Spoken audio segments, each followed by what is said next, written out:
सिंधुदुर्ग जिल्ह्याच्या शिवसैनिकांच्या पदाधिकाऱ्यांच्या मेळाव्याला या व्यासपीठावर उपस्थित असलेले मंत्रिमंडळातील माझे सहकारी, ज्यांनी आत्ताच आपल्याला सगळ्यांना मार्गदर्शन केलं, ते भरतशेठ गोगावले, या राज्याचे माजी मंत्री, आम्हा सर्वांचेच मार्गदर्शक दीपकभाई केसरकर, कुडाळ मालवण मतदारसंघाचे लोकप्रिय आमदार आदरणीय निलेशजी राणे, संजयजी आंग्रे, दत्ताजी सामंत, संजूजी परब, संजयजी पडते, महिला आघाडीचे सर्व पदाधिकारी, युवा सेनेचे सर्व पदाधिकारी, व्यासपीठावरील सर्व शिवसेनेचे सन्माननीय पदाधिकारी आणि मोठ्या संख्येने उपस्थित सिंधुदुर्गातील सर्व शिवसैनिक पदाधिकारी, बंधू आणि भगिनी, पक्षाला जबाबदारी दिल्यानंतर मी 7व्या की 8व्या बैठकीला उपस्थित आहे. मी तुमचं सगळ्यांचं मनापासून अभिनंदन करतो आणि कौतुक करतो. आतापर्यंतच्या 8 बैठका जिल्हा कार्यकारिणीच्या झाल्या, त्याच्यात सगळ्यात मोठी सभा, सगळ्यात मोठा मेळावा हा सिंधुदुर्ग जिल्ह्याचा. आणि सिंधुदुर्ग जिल्ह्याचा हा मेळावा नुसता मोठा नाही, तर भरतशेठ सिंधुदुर्ग जिल्ह्यामधली शिवसेना देखील मोठी आहे आणि शिवसेना देखील 1 नंबरला आहे. मगाशी संजीव परब म्हणाले आम्हाला 60% तिकीट द्या, 80% का नको? आपण कोकणातले आहोत, तळ कोकणातले आहोत, आपण अल्पसंतुष्ट आहोत, मला सगळं मान्य आहे, पण त्यावेळी आपण 100%ची करू आणि मग शिंदे साहेबांना आपण अधिकार देऊ. 60% द्यायचं की 70% द्यायचं की 80% द्यायचं, आपण पहिलं डिस्ट्रिक्शन मध्ये येऊया. मगाशी भरत शेट्टी सांगितलं की संघटना वाढवण्याचा प्रत्येकाला अधिकार आहे. आज आपण शिवसेना म्हणून काम करतो. कुठेही मी किंवा भरत शेट्टी किंवा व्यासपीठावरची मंडळी मित्रपक्षावर टीका करायला इथं आलेली नाही, पण लोकशाहीच्या माध्यमातून, पक्षाच्या माध्यमातून आपली शिवसेना वाढवणं ही आपली सगळ्यांची जबाबदारी आहे. तसं जर बघितलं आमदारांच्या संख्येवर तर मागणी 70% सुरू झाली. पण 3तले 2 आमदार, माझं अंकगणित चांगलं नव्हतं शाळेत, पण मी आता संजयजी आंग्रेंना विचारून घेतलं, त्यांचं अंकगणित आणि हात चांगला असल्यामुळं त्यांना मी विचारलं की 3तले 2 म्हणजे किती टक्के, म्हणजे 2 मिनिटात सांगितले 70%पेक्षा जास्त. त्याच्यामुळे 3तले 2 आमदार, एक निलेशजींच्या रूपाने, एक दीपकजींच्या रूपाने आहे. त्याच्यामुळे आपली मागण्याची सुरुवातच 70%च्या वरून झाली पाहिजे. पण जर आपल्याला 70%पेक्षा जास्त जागा महायुतीमध्ये मागायच्या आहेत, तर आपण प्रत्येक गावामध्ये 100% असलं पाहिजे. आणि दत्ताजी, मी मंत्री नक्कीच आहे, भरतशेठ देखील मंत्री आहे, परंतु ज्या पद्धतीनं माननीय एकनाथ शिंदे साहेब महाराष्ट्रामध्ये काम करतात, ज्या पद्धतीनं लोकांमध्ये जातात, लोकांबरोबर संपर्क ठेवतात, पदाधिकाऱ्यांबरोबर संपर्क ठेवतात, पदाधिकाऱ्यांना ताकद देतात, आमची मंत्र्यांची देखील जबाबदारी आहे की आम्ही जिल्ह्यामध्ये आलं पाहिजे. आम्ही ज्या व्यक्तीमुळे मंत्री आहोत, ज्या पक्षामुळे मंत्री आहोत, ती व्यक्ती आणि तो पक्ष त्या जिल्ह्यामध्ये मोठा झाला पाहिजे, हे सहकार्य करण्यासाठी फक्त आम्ही आलेलो आहोत. तिकिटाचे अधिकार ना मला दिलेले आहेत, ना माननीय भरतशेठ गोगावलेंना दिलेले आहेत. ते स्वतः शिंदेसाहेब फायनल करतील, तुमच्या सगळ्या नेते मंडळींबरोबर बसतील, पण पदाधिकाऱ्यांची मात्र एक जबाबदारी आहे. आज तर आमच्या जिल्ह्यामध्ये ठराव घातला काही लोकांनी आणि त्याच्यामध्ये पुढाकार आमच्या योगेश कदमने घेतला, योगेश दादाने भारताला म्हणून उभे राहिले आणि म्हणाले आज मी काय मंत्री म्हणून भाषण करणार नाही, मी आज शिवसैनिक म्हणून भाषण करणार. आणि आमच्या जिल्हा कार्यकारिणीचा ठराव घालून टाकला की ज्या जिल्हा परिषद गटामध्ये शिवसेनेची ताकद जास्त आहे ते तिकीट शिवसेनेलाच मिळालं पाहिजे, हा ठराव रत्नागिरी जिल्ह्याला शिवसेनेच्या कार्यकारिणीमध्ये घातला. आणि आमचं तेच मत आहे, ज्या मतदारसंघामध्ये शिवसेनेची ताकद जास्त आहे, शिवसेनेचे पदाधिकारी निवडून येण्याच्या ताकदीचे आहेत, अशा ठिकाणीच आम्ही सगळे बसून महायुतीमध्ये त्या जागांची चर्चा करणार आहोत. परंतु जागांची चर्चा हा नंतरचा भाग आहे. आज आपल्याकडे नगरपंचायती आहे, आज आपल्याकडे नगरपालिका आहे, पंचायत समिती आहे, जिल्हा परिषद आहे. नगरपंचायती दिल्याशी तुम्ही आणि मी एकदा फक्त चर्चेला बसून दीपकभाईंच्या मार्गदर्शनाखाली नगरपंचायती आपण, तुम्ही ठरवलं महायुतीनं लढवायचं तर महायुतीनं जिंकू, तुम्ही ठरवलं स्वबळावर लढायचं तर स्वबळावर देखील लढू. हे फक्त नगरपंचायतीच्या बाबतीमध्ये सांगतो. नगरपालिका जिंकायची असतील तर त्याच्या वेगळ्या स्ट्रॅटेजी आपण तयार करू. जिल्हा परिषद पंचायत समिती जिंकायची असेल तर स्ट्रॅटेजी त्यांची वेगळी करू. पण एक मात्र नक्की आहे की आज आपल्याला पुढच्या 4 महिन्यामध्ये शिवसेना हीच सिंधुदुर्ग जिल्ह्यामध्ये 1 नंबरला आहे अशा पद्धतीचं काम केलं पाहिजे. संजू परब साहेबांनी सांगितलं की अनेक लोक यायची आहेत, थांबलेली आहेत. आम्हाला माहिती आहे कोण कुठं थांबलेले आहेत आणि कोण निलेशजींच्या संपर्कात आहे. निलेशजी सांगतात मी इकडे 450 लोकांचा प्रवेश करून घेतला, तिकडे करून घेतला, पण त्यांनी कुठं कुठं मोठ्या माशांना हात घातले हे देखील मला माहिती आहे. त्याच्यामुळे संयमानं आपण करू. पण हे करत असताना माझी आपल्या सगळ्यांना एकच विनंती आहे की शेवटी आपल्याला संघटना वाढवत असताना पंचायत समिती जिल्हा परिषदेवर आपला भगवा फडकवायचा आहे. आणि तो आपला भगवा फडकवत असताना सगळ्या पदाधिकाऱ्यांनी अतिशय तन्मयतेनं, संयमानं आणि प्रामाणिकपणानं संघटनेचं काम केलं पाहिजे. आपल्याला आठवत असेल की काही मंडळींनी आमच्या भरत शेठच्या काखेतल्या नॅपकिनवर चर्चा केली होती, त्याच्यावर टीका केली. पण तो नॅपकिन जो आहे तो निष्ठेचा आहे. तो नॅपकिन जो आहे तो जनसामान्याला ताकद दिलेला नॅपकिन आहे.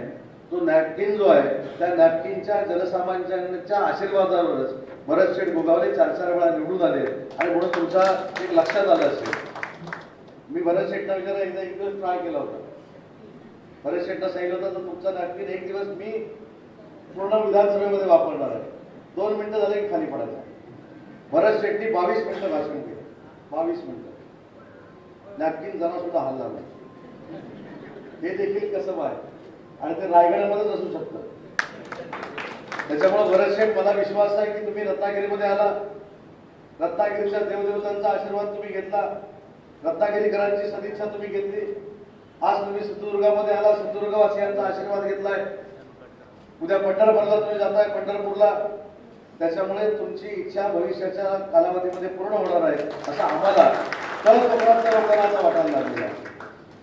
त्याच्यामुळे भरत शेठकडनं अजून एक गोष्ट शिकण्यासारखी आहे, ज्याचा उल्लेख त्यांनी केला. मी त्याचा साक्षीदार आहे. पहाटे 3 वाजता ज्यावेळी 9 मंत्री करायचे होते आणि 12 लोकांची यादी होती, त्याच्यामध्ये माझं नाव बाजूला ठेवा म्हणून सांगणारा, धाडसी निर्णय घेणारा पहिला जर शिवसैनिक कोण होता तर तो भरत शेठ होता. आणि म्हणून सांगितलं की भरत शेठच्या काखेमध्ये असलेला जो नॅपकिन आहे तो निष्ठेचा आहे आणि माननीय एकनाथ शिंदे साहेबांच्या विश्वासाचा आहे. आज अनेक ठिकाणी भरत शेठ असतील, मी असेल, आम्ही एकत्र कार्यक्रमाला जातो आणि ते कार्यक्रमाला असल्यानंतर हे सांगणं आम्हाला सोपं पडतं की कार्यकर्त्याची निष्ठा कशी असली पाहिजे.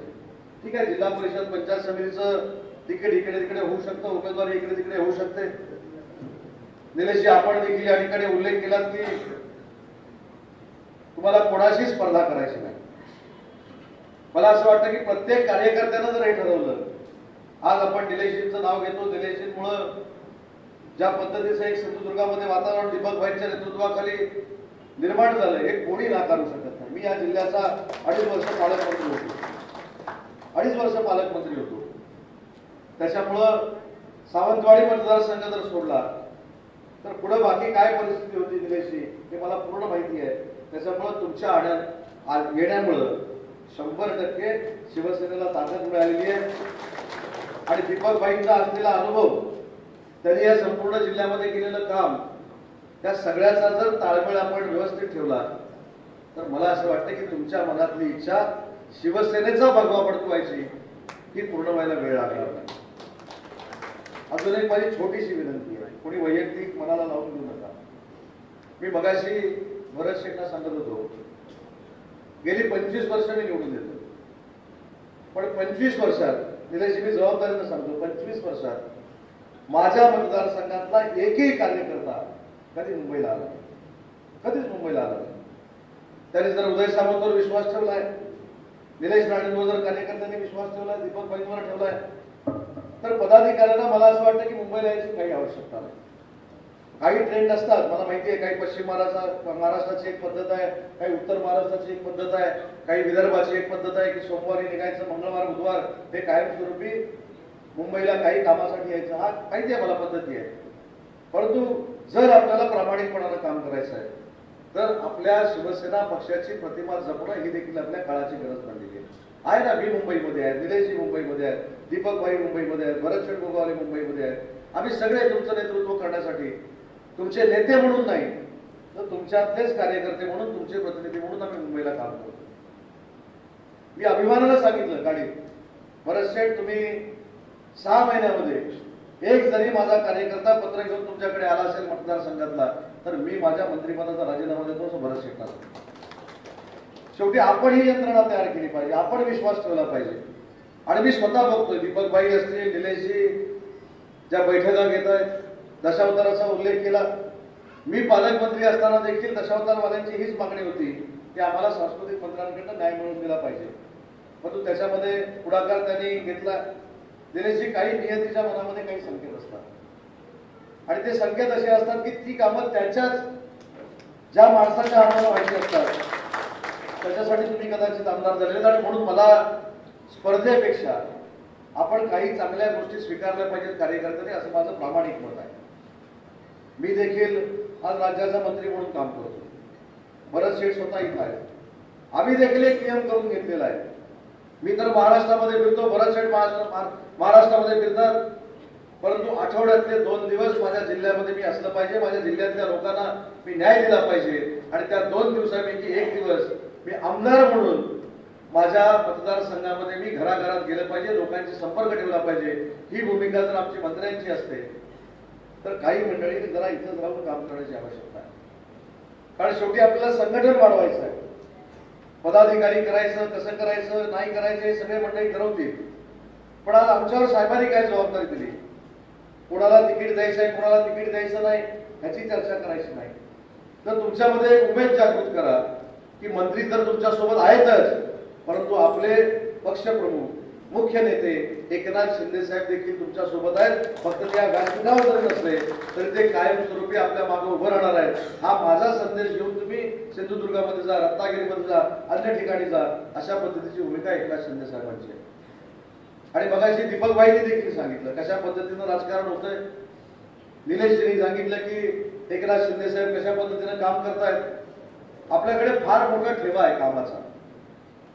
2.5 वर्षापूर्वी एकनाथ शिंदे साहेब राज्याचे मुख्यमंत्री झाल्यानंतर जो कोकणासकट महाराष्ट्राचा कायापालट विकासात्मक झाला, महिलांमध्ये काही चांगले निर्णय घेतले गेले, युवा पिढीसाठी काही चांगले निर्णय घेतले गेले, वरिष्ठांसाठी काही चांगले निर्णय घेतले गेले.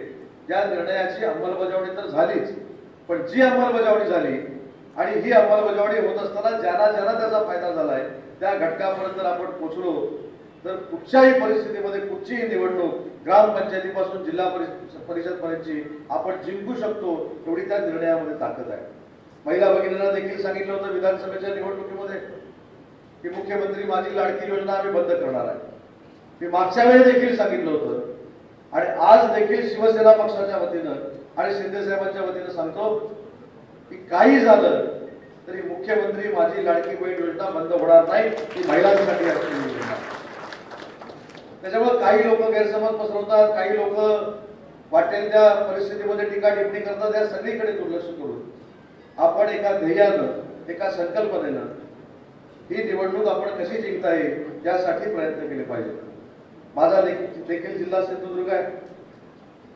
मी जरी रत्नागिरीतून तिथून निवडून येत असलो तरी पूर्वीचा रत्नागिरी जिल्हा हा एकत्र जिल्हा होता. नंतर 81 सालामध्ये सिंधुदुर्ग वेगळा झाला, रत्नागिरी वेगळा झाला.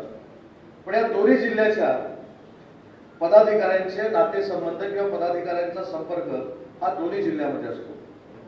माझी सिंधुदुर्गवासियांना विनंती करायची की आपले नातेसंबंध, आपले मित्रमंडळी, आपले सहकारी जर रत्नागिरी जिल्ह्यामध्ये असतील त्यांना आपण विनंती केली पाहिजे की एकनाथ शिंदे साहेबांच्या शिवसेनेला स्थानिक स्वराज्य संस्थेमध्ये आपल्याला निवडून आणायचं आहे, त्याच्यासाठी मदत करा, अशा पद्धतीची विनंती तुम्ही केली पाहिजे.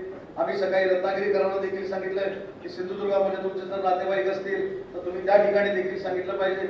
तर असं चांगलं कोऑर्डिनेशन करून तळ कोकणात म्हणजे रत्नागिरी आणि सिंधुदुर्ग जिल्ह्याच्या जिल्हा परिषदेवर कुठच्याही परिस्थितीमध्ये भगवा फडकला पाहिजे, यासाठी आपण सगळ्यांनी आजपासून कामाला लागलो.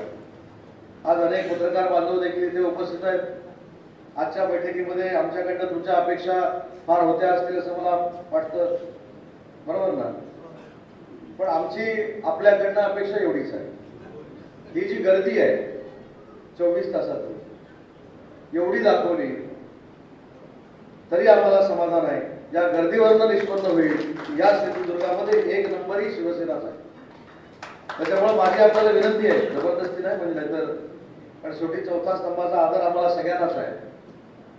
त्याच्यामुळे ह्या गोष्टी जर तुम्ही केल्या आणि आमची प्रसिद्धी जी योग्य आहे ती केली तर लोकांना देखील वाटेल महाराष्ट्रातल्या की सिंधुदुर्गामध्ये दीपकभाईंचं राज्य आहे, सिंधुदुर्गामध्ये निलेश राणेंचं राज्य आहे आणि या दोघांचं राज्य आहे म्हणजे एकनाथ शिंदे साहेबांचं राज्य आहे आणि एकनाथ शिंदे साहेबांचं राज्य आहे म्हणजे शिवसेनेचंच राज्य आहे. हे तुमच्या माध्यमातून सगळ्या महाराष्ट्राला कळेल. कारण निलेशजी मगाशी तुम्ही सांगितलं की ज्या संख्येनं पदाधिकारी आज आले ते तुमचे सगळ्यांचे कष्ट आहे. आता जे तुमचे असतील संजू परब साहेब आहेत, संजय पडते आहेत, आंग्रे आहेत, सगळ्यांची नावं घेत नाही आणि तुमच्या मागं अगदी भरभक्कम पाठिंब्यानं उभे असलेले दीपकभाई असतील आणि कार्यकर्त्यासारखं समोर त्याचा जो काय विचार असेल त्याच्या समोर उभं राहून राहण्याची ताकद ज्या नेतृत्वामध्ये आहे ते निलेशजीने दिली तुम्हाला ताकद असेल. यामुळं आज हे चित्र दिसतंय. हे माझं प्रामाणिक संपर्क मंत्री म्हणून मत आहे आणि हे कोणाच्याही तोंडावर कोणाला तरी चांगलं वाटावं म्हणून मी सांगत नाही. सिंधुदुर्ग बदलतोय, सिंधुदुर्गची संघटना बदलते आणि मला असा खात्री आहे, विश्वास आहे की राणे साहेबांच्या नेतृत्वाखाली जशी शिवसेना भूतकाळामध्ये होती तशी दीपकभाईंच्या मार्गदर्शनाखाली, निलेश राणेंच्या नेतृत्वाखाली म्हणजे राणेंच्याच नेतृत्वाखाली ही शिवसेना पुन्हा एकदा त्या शिवसेनेसारखी असेल. ज्या पद्धतीने विकास कामं होत आहेत, ज्या पद्धतीनं अन्य काही गोष्टी होत आहेत. आज पदाधिकाऱ्यांना अजून एक गोष्ट तांत्रिक माहिती असली पाहिजे, आपल्या सगळ्या पदाधिकाऱ्यांना माहिती असली पाहिजे आणि पत्रकारांना देखील माहिती असली पाहिजे. म्हणून सांगतो तुमच्या सगळ्यांच्या आशीर्वादानं समन्वय समितीमध्ये मी काम करतो. ज्या समन्वय समितीमध्ये भाजपाचे प्रदेशाध्यक्ष चंद्रशेखरजी बावनकुळे आहेत, कार्याध्यक्ष चव्हाण साहेब आहेत, मी स्वतः आहे, सुनीलजी तटकरे आहेत, हसन मुश्रीफ आहेत आणि शंभूराजे देसाई आहेत. आम्ही निर्णय घेतलाय पक्षाच्या निमित्तानं की ज्या ठिकाणी आमदार आहे महायुतीचा म्हणजे उदाहरणार्थ निलेशजी राणे मालवण कुडाळ मतदारसंघाचे आमदार आहेत तर त्या ठिकाणी समित्या करत असताना 60% सदस्य हे आमदारांचे असणार आहेत, शिवसेनेचे असणार आहेत आणि 20% अन्य पक्षाचे असणार आहेत. डीपीसी मध्ये देखील काम करत असताना 48% सदस्य हे भाजपाचे असणार आहेत, 29% सदस्य हे आपले असणार आहेत आणि 22% सदस्य हे एनसीपीचे असणार आहेत. परंतु तिथं जर काही अजून काही परिवर्तन करायचं असेल तर सगळे अधिकार समन्वय समितीला दिलेले आहेत. वाटप करत असताना निधीचं वाटप करत असताना गाभा आणि बिगर गाभा हे दोन जे काही दीपकभाई बरोबर ना जे काही डीपीसी मधले मुद्दे आहेत त्याच्यामध्ये इन्फ्रास्ट्रक्चरला जे आपल्याला पैसे मिळणार आहेत ते पैसे 30% पालकमंत्र्यांनी बाजूला ठेवायचे आहेत पण बाकीचे सगळे पैसे समान वाटप करण्याचा निर्णय हा समन्वय समितीमध्ये माननीय देवेंद्रजींच्या, एकनाथ शिंदे साहेबांच्या आणि अजितदादांच्या संमतीनं झालेला आहे. त्याच्यामुळं मी देखील रत्नागिरीचा पालकमंत्री आहे, मी देखील या वाटपामध्येच काम करणार आहे. तसं मी नितेशजीला देखील विनंती करणार आहे, ते या जिल्ह्याचे पालकमंत्री आहेत, त्यांनी देखील याच फॉर्म्युल्याप्रमाणे वाटप करणं आवश्यक आहे. अशा पद्धतीच्या समन्वय समितीच्या सूचना आणि या 3 नेत्यांचे निर्देश देखील प्रत्येक पालकमंत्र्यांना जाणार आहेत. कदाचित गेले देखील आहे, माझ्यापर्यंत ते पत्र पोहोचलेलं आहे म्हणजे नितेशजींपर्यंत देखील ते पत्र पोहोचलेलं आहे. आणि या सगळ्यामध्ये जर काय पाठीपुढे झालं तर मला असं वाटतं की आपण चर्चा करण्यापेक्षा दत्ताजी तुम्ही ज्या व्यक्तीचं नाव घेतलं त्या राणे साहेबांकडे आपण आपली भूमिका जर मांडली तर याच्यातनं निर्णय होऊ शकतात. मगाशी दीपकभाईंनी देखील सांगितलं की राणे साहेब आपल्याला दोघांनाही न्याय देतील, त्याच्याबद्दल दुमत असण्याचं कारणच नाही. कदाचित तुम्ही सगळे एकत्र असल्यामुळं आणि राणे साहेबांची पूर्वीची सगळी टीम निलेशजी तुमच्या सोबत असल्यामुळं राणे साहेब झुकतमाप शिवसेनेलाच देतील असं मला देखील वाटायला लागलं. परंतु या सगळ्या याच्यामध्ये कुठं वादविवाद होता कामा नये, कुठं संघर्ष होता कामा नये. शेवटी आपल्याला आपला पक्ष वाढवायचा आहे आणि काही पक्षांची भूमिका अशी आहे की आम्ही 100% करणार आहोत, ती भाजपाची भूमिका असू शकेल. अजितदादांच्या राष्ट्रवादी काँग्रेस पार्टीचा अजून काही स्लोगन वेगळं असू शकेल. आपण बघा, आपण शिवसैनिक आहोत, आपण गावागावामध्ये काम करतो. आमचं स्लोगन ठेवण्याची आवश्यकता नाही, 100% आम्हीच असं म्हणून आपण कामाला सुरुवात करायची म्हणजे आपण पण 100% झालो. त्याच्यामुळे बाकी चर्चा न करता, टीका टिप्पणी न करता, नेत्यांवर काही गोष्टी सोडून देऊन आपण संघटनेच्या कामाला आजपासून लागूया. पण आज जो मेळावा तुम्ही सगळ्यांनी मिळून या ठिकाणी घेतलाय त्याचं मनपूर्वक तुमचं सगळ्यांचं कौतुक केलं पाहिजे. 24 तासामध्ये एवढ्या मोठ्या संख्येनं पदाधिकारी उपस्थित राहणं हे ज्या 8 जिल्ह्यांमध्ये आम्ही आजपर्यंत गेलो हे चित्र आम्हाला दिसलेलं नाही. त्याच्यामुळे तुमचं मनपूर्वक मी कौतुक करतो, तुम्हाला मनापासून धन्यवाद देतो आणि शिंदे साहेबांच्या वतीनं तुम्हाला शब्द देतो. शिंदे साहेबांनी जो निरोप दिलाय तो आपल्याला देतो की आज जरी त्या बैठकीला आलेले नसले तरी शिंदे साहेब पूर्ण ताकदीनं आपल्या पक्षाचे प्रमुख म्हणून, आपल्या पक्षाचे मुख्य नेते म्हणून आपल्या सगळ्यांसोबत 100% आहेत असा विश्वास त्यांनी आपल्याला दिलेला आहे. तो निरोप मी आपल्याला देतो. माझं ऐकून घेतलं त्याबद्दल आपल्याला मनापासून धन्यवाद देतो आणि भविष्याच्या राजकीय वाटचालीमध्ये शिवसेना सिंधुदुर्गामध्ये 1 नंबरला असेल हा विश्वास व्यक्त करतो आणि थांबतो. जय हिंद, जय महाराष्ट्र.